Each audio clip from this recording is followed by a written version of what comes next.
Live Odia YouTube channel Shri Dilip Kumar Nayak आमर गोटे कविता पाठोत्सव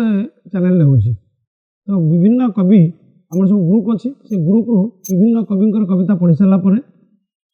जोटा मत भल लगे मुझे कविता आम चैनल पढ़े। आज से गोटे कविता मो हाथ को आसी कवितार लेखक है महेंद्र नंद टाउन भवानीपाटना। कवितार शीर्षक मऊसा। पैसा आम मऊसा डाकुछु मानुछु तुमर पोषा सियाड़ को आम देखाऊँ छता जुआड़ू आसुची वर्षा कुकुरर मुंड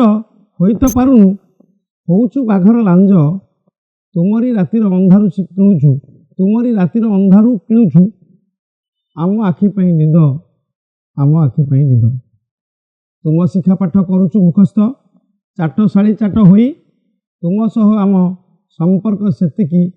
एका मापेट भाई आम एका मापेट भाई तुम पई आमे सरकारी खातार संरक्षित अनाबादी तुम पई आमे सरकारी खातार संरक्षित अनाबादी आमको बनई भित्तिभूमि तुम बनुछ उद्योगपति आमको बनई भित्तिभूमि तुम बनुछ उद्योगपति घर कहले बांधिकी आणुछु आज्ञा भह हनु आमे घर कहले बांधिकी आणुछु आज्ञा बह हनु आमे पाद सेवा करी पादुका पाउछु दियंक प्रसाद नामे शासक आसने बसई तुमको शासित होउछु रही आम गति मुक्ति त्राणकर्ता तुमे आहा साहा आम पाई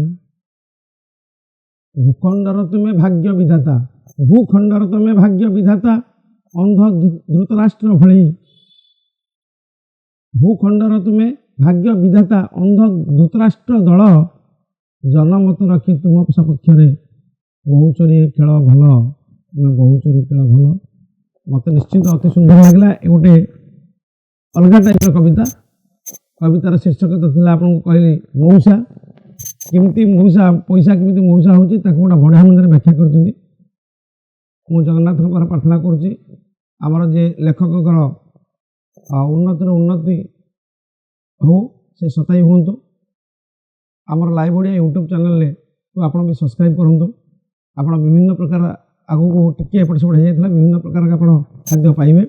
एवं हजम भी करेंगे आमको भी मतामत देवे यहाँ केमी लगे आपको आउ कौन कले भल हम आपण मैंने आमर ईश्वर